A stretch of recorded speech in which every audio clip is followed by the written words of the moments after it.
Hey guys, what's going on? This is Tom from The Strength Agenda and another edition of What's the Word. Today's video is going to be a voiceover with some clips I shot after training. I was talking to one of my roommates this morning over breakfast, and we were discussing how people either are scared or worried or they just don't know how to properly lower the bar behind the neck for that rack position. So I thought I'd take this chance to do a video for you guys explaining some key points that I think are important, and hopefully this will help you kind of get over that fear or whatever and allow you to lower the bar properly for the behind the neck position. So I shot 3 clips here. The one is straight up from behind, the other one is focusing on my knees from the side, and then the last one is from the side but a little bit further out.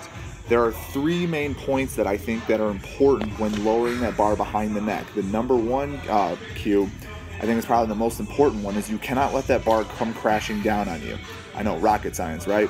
But what I mean by that is you cannot just, after you fully lock that bar out overhead, do not just relax the arms and let it come crashing down. You're going to hurt yourself. What you need to do is you need to almost be pulling that bar / controlling it down into your traps.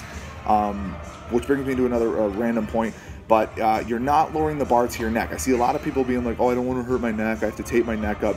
You should not be hitting your neck with the bar. The bar should be coming down into the meat of your traps. If you do not have any traps, I'm sorry, I have no solution for you except for go lift and get some.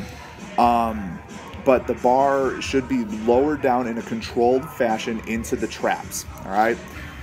The second point that I want to make is you need to keep an upright torso. When you start hitting your neck or missing the rack or trying to place the bar in weird spots, it's normally because you're either leaning or doing something weird with your upper body torso.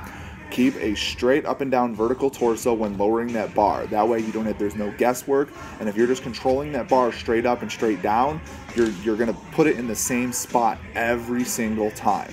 And it keeps everything in a straight line and just takes out all the guesswork of where you're going to place that bar.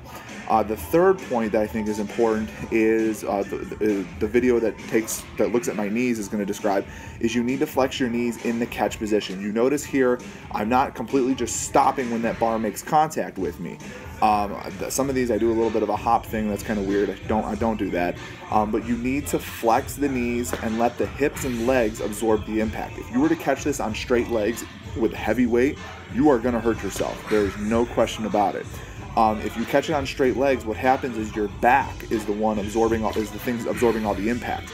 You want your legs and your hips and to absorb that impact. So as you lower that bar down into you, bend the knees, flex the quads, whatever, and catch that bar with a little bit of a bounce, okay? It's going to be a lot easier on the body, and that impact is going to be absorbed and transferred through to the ground a lot easier.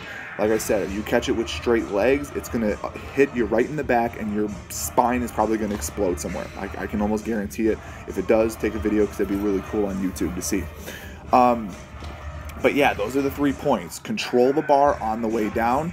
Keep that torso in a vertical position and let the legs and hips absorb the impact, not your back. All right.